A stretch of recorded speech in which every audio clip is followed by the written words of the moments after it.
You know how life experience causes you to put things in the vortex. Are you good with that concept? We keep doing it. Do you get it? You know what you don't want, you know what you do want, you know what you do want, you know what you do want. So in this vibrational reality that you can't see or hear or smell or taste or touch, but it's real, it's vibration, it's real, and it is expanding, it's becoming more. And the law of attraction has gathered the cooperative components, and the cooperative components have caused it to be more and more and more and more. Your whole life, you're putting contents, ingredients into the vortex, and then in your willingness to allow non-resistant moments, then those ingredients became cooperative components, and you, in your aligned state, also a cooperative component, allowed it to download into your experience. What we want you to hear is there's more downloading coming. There's more downloading coming. So don't try to push it. Don't fake it till you make it. Don't effort it. Don't sacrifice. Don't struggle. Let your knowledge of how this works, let the same inspiration that created it be the source of the inspiration that will take it to the next and the next and the next and the next. Did you hear that? It applies to everything that you're about.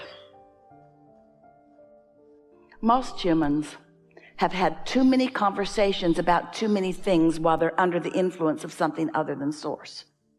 So then they're just debating. How many debates do you want to have about abortion or about parenting or about immigration or about this being legal and that being legal, with people on both ends of that battle, fighting, hardly any clarity coming out of any of it? Don't you just want to give that up? Don't you want to accept that anybody that's having any of those experiences, any of those personal experiences, is launching rockets of desire, and that there is a vibrational reality of improved life experience that source is all over? And that at the very least, the new energies coming in are going to be in vibrational alignment with the new requests that are there. And the rest of you have the choice of whether you torture yourself by being outside of the new, improved, evolved state of being that collectively as a mass consciousness on planet Earth you've put into being, or not. You get to be as joyful as you decide to be, but if you need things to change in order to make you feel joy, you're in deep doo-doo. You've got to find a way to feel the joy of what you've collectively created. You can't wait around for things to shift so that you observe it and then feel better. Does that make sense to you? There are so many people that would say, no, it's our advocacy that makes the difference. It's our pushing against it. It's mothers against drunk drivers, and it's war against poverty, and the war against drugs, and the war against cancer, and the war against AIDS, and the war against teenage pregnancy, and the war against, that's what's making the world a better place. And we say, no, that's making more war. That's making more things to have more wars about. In other words, you just can't get there from there. And friends, you've done enough with all of that, and we mean that in the nicest way we do. Your willingness to synthesize life has caused you to create a vibrational reality that you deserve to witness and live. But if you need everybody on the planet to agree with you, to witness it with you, and to live it with you, then you're going to have a long wait, because people are in various stages of allowing and acknowledging and feeling and being in touch with source energy. You have the ability to tune into that. Oh, it's such a wonderful thing when you realize that those whom you have loved and who have loved you, and those that you didn't even know, and those that you knew and didn't love, all of those who have reemerged in the non-physical are looking forward with you in this leading edge time and space, and they're feeling the newness of what you are providing through your life and request. And they are seeing it with no resistance. And that's why your Earth continues to spin in its orbit, and that's why the food continues to be upon your planet. Don't you think that's a nice thing? There are no spaceships coming. There are no pipelines from other planets. There's not any of that going on. There's a perpetuation of well-being that is spawned by the power of the energy that this universe is really all about. And you can be part of that energy and thrive, or you can pinch yourself off from it and thrive less. You can tune in deliberately, or you can tune in accidentally. But it is our promise to you that when you get hold of the power that is yours to live, and it's the power of love, it's the power of whole, it's the power of good feelings, it's the power of clarity, it's the power of self-love, it's the power of loving others, it's the power of appreciation, it's the power of good feeling emotions.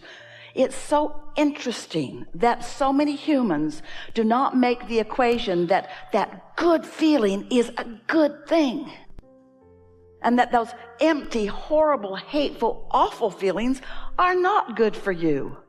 They're not good for you.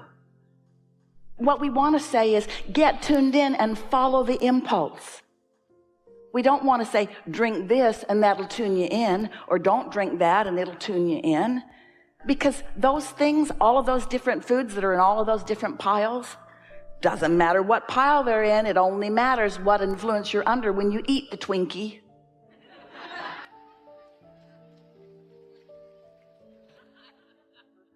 When you say, I get what I think about whether I want it or not, let's just start there. And then you say, but I can't control what I think about, which is where most people are. Most people can't control what they think about. Why? Because they let momentum go, and it's against the laws of physics for them to be able to take a thought of something unwanted that has a lot of momentum and stop on a dime and think something else. So if you think that's what we're asking you to do, then you're failing at it. And if you think you're failing at it, then you're worse off than you were before you ever met us. Once you accept that you are creating your own reality and that you are always offering a vibration, and then you say, how do I know whether the vibration that I'm offering, meaning the thought that I'm having, is of value or not? And then we say, if it feels good, it's of value. If it doesn't feel good, it's not. And then you say, but what if I can't tell? And then we say, then don't change anything. Just let law of attraction make your thoughts bigger. And eventually, it will be big enough that you can feel its emotional indicator. We always say, if you've got something negative going on and you don't know it, don't worry, it'll get bigger. But that's true. If you've got something positive going on, don't worry about it. It will get bigger, because the law of attraction just keeps adding to what is, with no judgment, no trying to guide you one way or another. So this is the place that we really want you to be at when you walk out of this door today. As you live this life and sift and sort through it and know what you don't want and know what you do want, you have created a selection of things that you care about just by your awareness of what feels good to you and what doesn't. And when you reemerge into non-physical, when you have what you want to call death, we refuse to acknowledge death as anything that's real. But when you reemerge into non-physical, because you never cease to be, you are eternal beings. When you withdraw your attention from this body, and you reemerge into non-physical, and you focus then upon this time and space from that non-physical perspective where there's no resistance. You take the best of all that you've gleaned from it and add to this vibrational reality, which is the source from which new babies are born. It's the source from which ideas are flowing. And this non-physical energy is aware of you all day, every day. Everyone who has reemerged into non-physical is looking on with you about where you are. But the difference between what they see through the eyes of Source and what you see through the eyes of you is that they do not see things to worry about and resistance, because they're looking into this vibrational reality that you've already carved out. And when you figure out how to do that, which simply means when you care about how you feel enough to guide your thoughts more and more into good feeling things, then you begin to be an extension of the energy, of the powerful energy that creates worlds.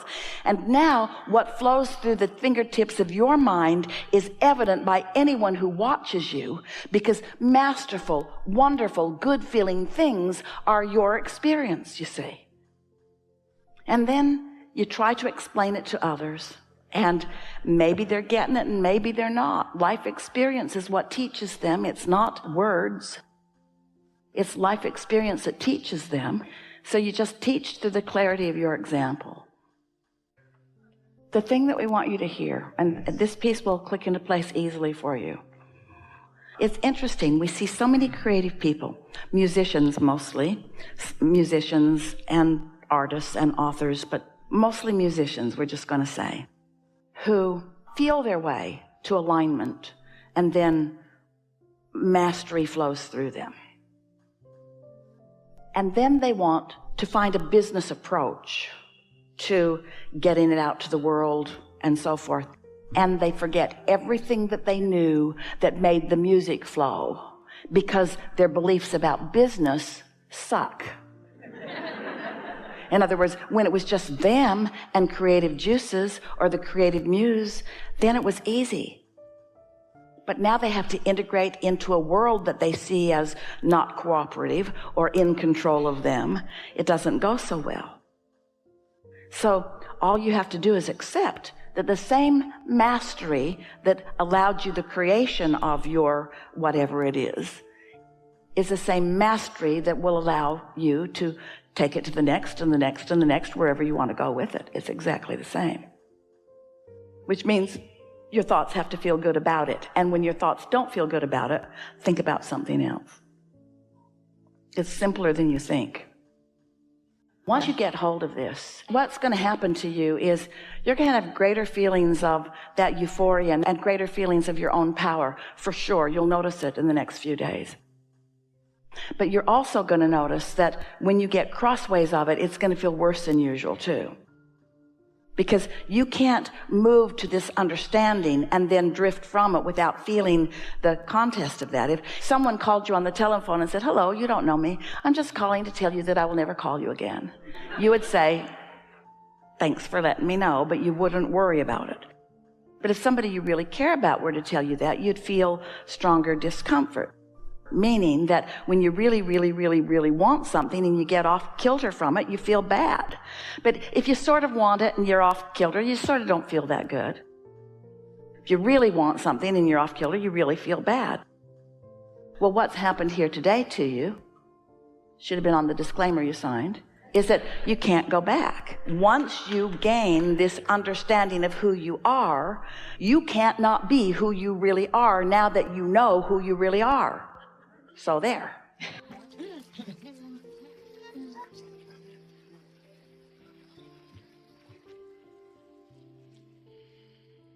You are different now, and there's nothing to worry about except that you are different now.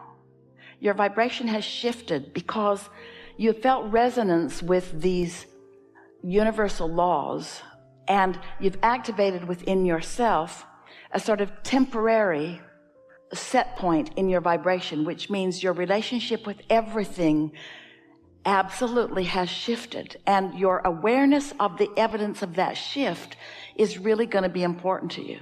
If you can just let this vibrational set point linger within you, and your only assignment is to see if you can personally discover what we mean by a daydream. If you can find yourself in a pleasant thought that you're just allowing to form itself like a movie that you are watching for pleasure rather than a movie that you are creating for abundance or for recognition. This is a movie that you're just watching for pleasure.